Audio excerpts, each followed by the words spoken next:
Welcome back friends, good healthy morning. जी हम अब बात करेंगे हरासमेंट पे। अभी तक तो हम एक फॉर्म के हरासमेंट की बात करें। हरासमेंट बहुत ज़्यादा फॉर्म्स की होती है, सारे जेंडर्स को होती है, मतलब जैसे मेल को भी होती है, फीमेल को भी होती है, बच्चों को भी होती है, हर तरह की हरासमेंट है।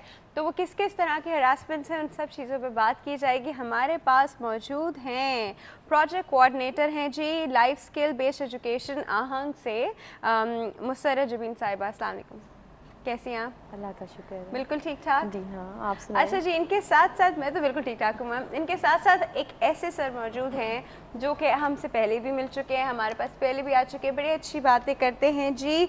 और संजोग एक एनजीओ है, वहाँ पे काउंसलर एंड साइकियाट्रिस्ट हैं एम इरफान साहब। अस्सलाम वालेकुम सर। वालेकुम सलाम। कैसे हैं आप? बिल्कुल फर्स्ट क्लास। बिल्कुल ठीक ठाक। जी। अच्छा, मेरी देयर इज़ अ रीज़न मैंने सर को बाद में इंट्रोड्यूस कराया, क्योंकि इसमें मेल का जो है ना, मेल का पॉइंट ऑफ व्यू जानने के लिए उस वक्त से मैं वेट कर रही हूँ कि किसी मेल की कॉल आए और मैं मेल से पूछूं।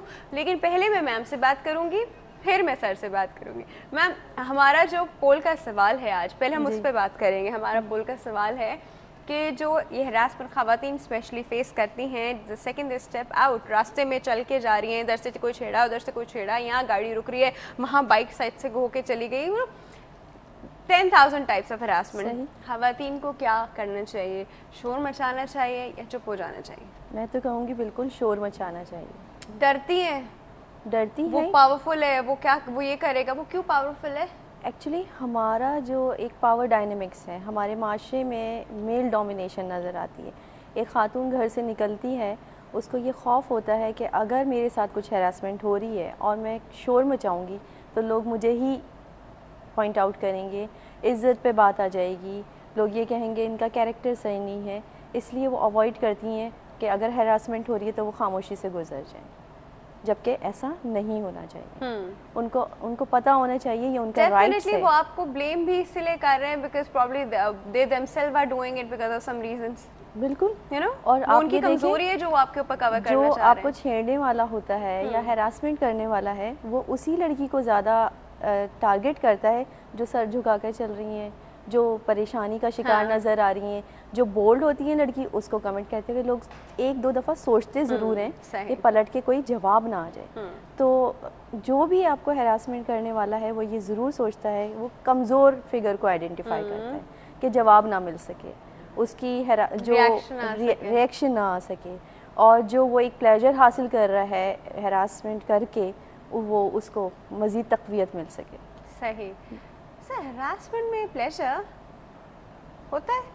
जो हरास कर रहा होता है उसे कोई प्लेजर मिल रहा होता है? डेफिनेटली उसको मिल रहा होता है। क्या प्लेजर मिल रहा है उसको? क्योंकि उसकी पर्सनैलिटी ऐसी होती है, एंटी सोशल किस्म की ट्रेंड्स उसमें होते हैं उस शख्स में। एंटी सोशल होते हैं? हाँ बिल्कुल, वो तो सोशल जो कि सोशल सोसाइटी के नॉर्म से डेविएट करती है जो चीज़, वो उसे प्लेजर दे रही है, तो डेफिनेटली वो चीज़ उसे प्लेजर दे रही है। लेकिन एट द लार्ज सोसाइटी में देखें तो वो चीज़ ठीक नहीं है, वो गलत है।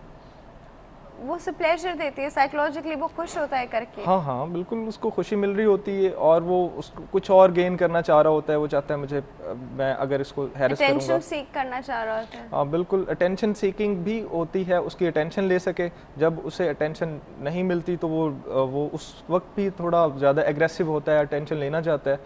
असल में उसके पर्सनैलिटी प्रॉब्लम होते हैं ज़्यादातर, जिसको वो ओवरकम करने के लिए वो ज़्यादा लोगों को हैरेस कर रहा होता है। और जिस तरह बात की, मुसर्रत ने भी बात की कि उस पे ज़्यादा हैरेस करते हैं जो कि ज़्यादा लो पोजीशन पे होता है। और लो पोजीशन में बहुत से हमारे कंपोनेंट आ जाते हैं, एम्प्लॉयज़ जैसे किसी भी कंपनी में, किसी भी फर्म में वो लो पोजीशन पे होते हैं, तो वो सीनियर मैनेजमेंट या सीनियर जो भी लोग हैं वो उनको डोमिनेट कर सकते हैं। हमारे यहाँ ख़वातीन और बच्चे वो ख़ास तौर पे जो हैं वो लो पोजीशन पे होते हैं, वो आगे रिटेलिएट नहीं कर सकते, रिस्पॉन्स नहीं कर सकते, तो उनके ज़्यादा रिस्क हैं कि उनको हैरेस किया जाता है। That is the point. हमारा सवाल भी यही है। अब हम सर से डायरेक्टली सवाल पूछते हैं, ख़वातीन को शोर मचाना चाहिए या नहीं? ख़वातीन को बात करनी चाहिए। क्या बात करें, पलट के भाई साहब आप क्यों मुझे तंग कर रहे हैं? और बिल्कुल इस तरह भी कही जा सकती है कि आपके क्या मीन हो सकते हैं, और ये असल में ये ख़वातीन का नाम बोलना ही उसको शह देता है, उसको और ज़्यादा उकसाता है उस चीज़ पे कि वो ज़्यादा तंग करे। Encouraging है ना? हाँ बिल्कुल, जी, उसने बिल्कुल देखा कि आगे पैसिव रिस्पॉन्स है, मैं जो भी करूँ मैं बिल्कुल पावरफुल पोजीशन में हूँ। और ये ऐसे अगर वो ख़वातीन आगे से उसको रिटेलिएट करती हैं, जवाब देती हैं, तो वो शख्स, ऐसा शख्स जो होता है उसके दिल में एक खौफ होता है, एक डर होता है। अच्छा सर, मैंने तो ऐसे भी देखे आप पलट के जवाब दे, वो आपको और डबल तंग करते हैं और डबल पलट के जवाब देते हैं, बल्कि और डबल चढ़ते हैं आपके ऊपर। आई शुड से ये ऐसा भी हो सकता है सम टाइम, लेकिन ज़्यादातर ऐसा होता है जहाँ ख़वातीन असर्टिव होती हैं, जहाँ उनको रोकती हैं उनको, तो वहाँ बहुत कम चांसेस होते हैं कि वो शख्स दोबारा उस पर रिटेलिएशन पे आए, दोबारा तंग करे या दोबारा कुछ कहे उसको। और दूसरी बात यह है कि इसको हमारे कवानीन भी प्रोटेक्ट करते हैं, बाकायदा कवानीन बने हुए हैं। कौन सा कानून? हमारे यहाँ कानून बना इसमें sexual harassment at work place वाला, तो वो बाकायदा कानून है। वर्क प्लेस का तो है, वर्क प्लेस का है, लेकिन उसके साथ साथ वो दूसरा भी, वो उसमें किसी भी जेंडर को कहीं भी कोई अगर तंग करता है तो वो कंप्लेंट लॉन्च कर सकता है। हमारा कॉन्स्टिट्यूशन इस चीज़ को प्रोटेक्ट कर रहा है, और उसके साथ साथ हमारे लॉज ऐसे हैं जो कि इस चीज़ को प्रोटेक्शन देते हैं बाकायदा। और ये लॉ 2009 में ये लॉ बन गया, 2008 में ये बिल आया था, लेकिन 2009 में लॉ बन गया कि जो तंग करेगा उसको 3 दिन के लिए जेल में बंद कर देंगे। नहीं, 3 दिन के लिए नहीं, उसे कम से कम वो लेके जाएंगे, 10 रुपए लेंगे और छोड़ देंगे आगे सिग्नल 1 साल तक उसको कैद हो सकती है और जुर्माने की सजा भी हो सकती है, उसको 1 लाख से तक 3 साल तक कैद हो सकती है और 3 लाख आज तक किसी को हुई है?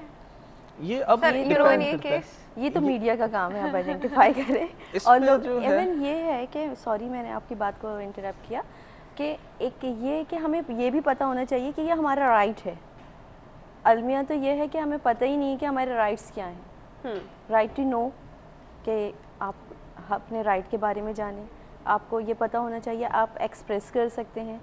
आप लोगों से राइट्स की बात करें, उन्हें पता ही नहीं है उनके क्या क्या हुकूक हैं, तो हमें अब बताना पड़ेगा। और माशाल्लाह जो मीडिया का रोल है आजकल, और ये मीडिया को चाहिए कि ये बताएं। और जो आप बात कर रही हैं हैरासमेंट के हवाले से, हमें अपनी लड़कियों को बताना चाहिए, क्योंकि जो हमारे नॉर्म्स हैं सोसाइटी के या वैल्यूज़ जिन्हें हम कहते हैं, हमारी बच्ची को यही तरबियत दी जाती है सवाल नहीं करना, किसी को कुछ जवाब नहीं देना। तो वो उसमें हम उसकी चुप करके सर झुका के वहाँ से आ जाना है। अपने हुकूक के लिए बात नहीं कर सकते, अपने प्रॉब्लम शेयर नहीं कर सकती बच्चियाँ, और अगर इवन शेयर कर भी लेती हैं तो वो सोसाइटी का खौफ घर वालों पर या फैमिली पर होता है। वो ये कहते हैं कि नहीं, आप ये ना काम नहीं कर सकते। यही वजह है कि हमारे यहाँ नेगेटिव एटीट्यूड हमारी बच्चियों में पाया जाता है या ख़वातीन में पाया जाता है। सही। अच्छा जी, एक कॉल मौजूद है, अटेंड करते हैं। अस्सलाम वालेकुम। अस्सलाम वालेकुम। यूसुफ साहब, गुड हेल्दी मॉर्निंग। इतना अच्छा टॉपिक आपने लिया है, लेकिन ये बताएं कि हकीकत बयान करूं या एज ए टॉपिक की बात करूं? नहीं नहीं नहीं, हकीकत टॉपिक को देखिए छोड़े, बेटा, वो तो बुक में हकीकत पढ़ तो लेंगे। ये है कि चंद नफ्सियाती मरीज हैं, वो दिमागी बीमार हैं, वही लोग ऐसी हरकत करते हैं। सही। अच्छा, उसको इम्पोर्टेंस कोई भी अक्लमंद आदमी, समझदार, चाहे वो लड़की हो चाहे लड़का हो, अगर आप किसी पागल को देखेंगे वो पत्थर मार रहा है, क्या आप उसके पीछे भागेंगे? नहीं भागेंगे ना। उसको टॉर्चर तो आप नहीं देंगे, उसको आप उससे बदला तो नहीं लेंगे, आप बोलेंगे पागल है। तो मेरे हिसाब से हमारे माशरे में जो है लड़की को यही अच्छा तरीका है जो बड़े बुजुर्गों ने बताया है कि खामोशी इख्तियार की जाए। जाहिलों के लिए बेहतर तरीका खामोशी है। और बेटा इसके बहुत सारे फवाइद है। और हकीकत की बात देखने जाएं तो आजकल हालात इतने खराब है कि जो बेटा आप और आपके जो सुनने वाले और देखने वाले बयान कर रहे हैं कि थप्पड़ लगा दो, ये लगा दो, बेटा इसके कितने बुरे इफेक्ट पड़ सकते हैं आपको अंदाजा नहीं है। बी प्रैक्टिकल, ऐसा नहीं है। और बहुत कम लोग हैं वो दिमागी मरीज समझे उनको और उनको उसी तरह ट्रीट यूसुफ करें। साहब कम लोग नहीं है, सच में कम लोग नहीं है। The second you step देखिए, out, मेरी आपको भी यूं देख 65 रहा। ईयर्स उम्र हो गई है और लड़कियों में भी ये जज्बा मौजूद है कि वो अगर उनको कुछ लड़कियां, जैसे लड़के कुछ हैं ऐसे लड़कियां भी कुछ हैं, अगर उनको शाम तक ना छेड़ा जाए, वो कहती है साले कहाँ मर गए आज के लड़के सारे। नहीं नहीं नहीं, ये कहाँ होता है? बेटा बेटा आप जिस माशरे में रह रही है ना, आप थोड़ी अपर क्लास की है, जरा मिडिल लेवल में जाए तो ये चीज है बेटा। इसमें सिर्फ मर्दों को, लड़कों को बदनाम करना इतनी अच्छी बात नहीं है, गलत है। तो मतलब ठीक है, एक लड़कियां अगर ये अच्छा ठीक है, जो लड़कियों की आप बात कर रहे हैं, तो वो लड़कों ने रिस्पॉन्सिबिलिटी ली है कि हम इनको वो फील नहीं होने देंगे आज। क्या मैं समझा नहीं आपकी बात? जो लड़कियां इस तरह सोचती हैं कि आज शाम हो गई अभी तक किसी ने छेड़ा नहीं, तो क्या लड़कों ने ये रिस्पॉन्सिबिलिटी अपने ऊपर ले ली है कि वो लड़कियों को फील ना होने दे और छेड़ दे? मेंटली है, इल है, उनका इलाज दूसरे तरीके हैं। आप कानून की मदद लें, ये लें, ये बेटा तरगीब बिल्कुल ना दें। आजकल के हालात आपके मुआशरे में कि भाई वापस चपत लगा दो, ये कर लो, बेटा वो और ज्यादा आपको हरासमेंट फैलाएंगे और इतनी बुरी आपकी हालत कर देंगे कि आप तस्वुर भी नहीं कर सकती बेटा। अच्छा, ये हालात वो नहीं है। एक बात यूसुफ साहब, हर कोई जो है वो उस पावर पे नहीं होता जिस चीज की आप बात कर रहे हैं कि उन्होंने टीटी निकाल ली नहीं या बेटा, अगर उस पावर में नहीं भी होता, अगर आप देखेंगे कि अगर आपने शोर मचाया तो वहाँ एक टोला जमा हो जाएगा और वो तफरी लेगा। बज़ाहिर तो वो लड़की की हिमायत कर रहा होगा, लेकिन वो तफरी ले रहा होगा। इसका सामान ना पैदा किया जाए, तमाशा ना बनाया जाए, बिल्कुल खामोशी इख्तियार करनी चाहिए। ये मैं अपने तजुर्बे की बुनियाद पे कह रहा हूँ। Thank you. चले जी sir, thank you so much for your call. Irfan साहब कुछ कहना चाह रहे हैं इसके ऊपर? करना चाहूँगा। बड़ी अच्छी बात की यूसुफ साहब ने कि ये जी नफ्सियाती मसला है, एक उन्होंने आइडेंटिफाई किया, और ये नफ्सियाती मसला है, पहले भी हम इस पे बात कर रहे हैं। तो अब नफ्सियाती मसला है तो हम उस नफ्सियाती मरीज का इलाज हमें करना चाहिए या उसको हम छोड़ दें? और ये ऐसा एक ट्रेंड है कि इसको देख के दूसरे लोग भी उससे आइडेंटिफाई करते हैं। अगर एक छेड़ रहा है, उसको कोई कुछ नहीं कहा किसी ने, तो दूसरे जो देखने वाले हैं वो कहते हैं हाँ जी इसे कुछ नहीं कहा, हम भी वो कल को और भी कल वो ये तादाद बढ़ती जाती है। पावर की वो बात करें और एवरीबॉडी हैज इट। मैंने तो उसको भी देखा है, मजदूर जो ईंट उठा के यहाँ से वहाँ लेके जा रहा था, रास्ते में से एक लड़की गुजरी तो उसने उसके ऊपर कमेंट पास कर दिया या सीटी मार। उस मजदूर की क्या पावर है उस वक्त? वो खुद कहाँ सोशियो इकोनॉमिकली स्टेटस पे कहाँ स्टैंड कर रहा है। हाँ, और ये हर क्लास में है, ये बात नहीं है कि किसी एक क्लास में लिमिटेड ये मसला है, हर क्लास में पाया जाता है। और दूसरी बात ये है कि एक मैं उनकी बात को निगेट करूंगा, शायद उनकी ऑब्जर्वेशन अपनी हो, लेकिन मैं इस चीज़ से डिसएग्री करूंगा कि लड़कियां खुद, कोई लड़की नहीं चाहेगी कि उससे कोई तंग करे, कोई छेड़े। ठीक है, अगर जो कोई चाहती है वो कोई कंसेंट, तो वो कोई होंगी जो वो उसको हम हैरेसमेंट कहेंगे भी नहीं। हाँ, वो हैरेसमेंट नहीं है, फिर वो एक अलग मामला है, उस पर हम बात नहीं करेंगे।